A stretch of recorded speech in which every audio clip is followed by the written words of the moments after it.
ایک غیر مسلم نے اسلام قبول کیا.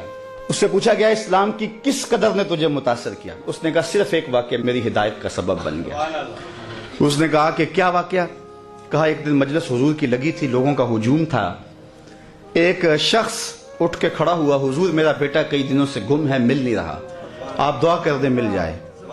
تو آقا کریم علیہ السلام قبل اس سے کہ ہاتھ اٹھاتے ایک شخص جو باہر دروازے پہ کھڑا تھا اس نے کہا حضور ابھی ابھی میں آیا ہوں فلاں باغ سے گزر کے، میں نے بچوں کے ساتھ اس کے بیٹے کو کھیلتا دیکھا فلاں باغ میں. باپ نے سنا کہ میرا بیٹا فلاں باغ میں ہے تو ظاہر اس نے فوراً دوڑ لگا دی.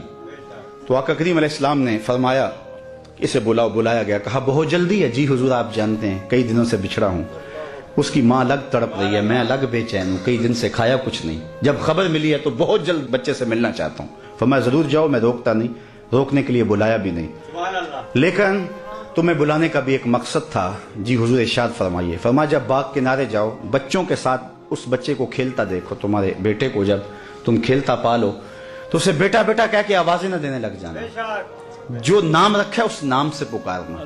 عرض کی حضور میرا بیٹا ہے، اگر بیٹا کہہ کے پکاروں تو حرج بھی کیا ہے؟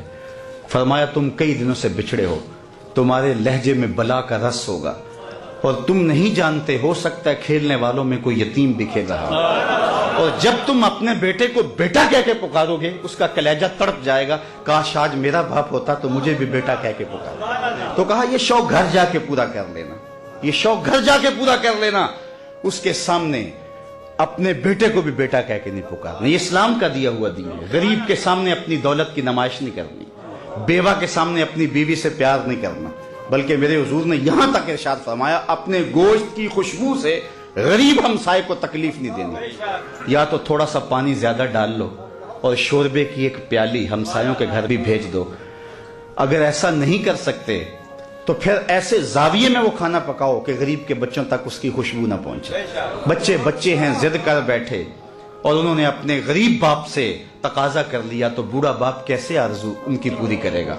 وہ کیا کسی نے کہا تھا نا، اسی ڈر سے وہ بچوں کو دوپہر میں سلا دیتی ہے گلی میں پھر کھلونے بیچنے والا نہ آ جائے. تو کہا حضور کی نزاکت قلبیہ کا لحاظ رکھنا کہ یتیم کے سامنے اپنے بیٹے سے بھی پیار نہ کرنا، اس کو بیٹا کہہ کے نہ پکارنا.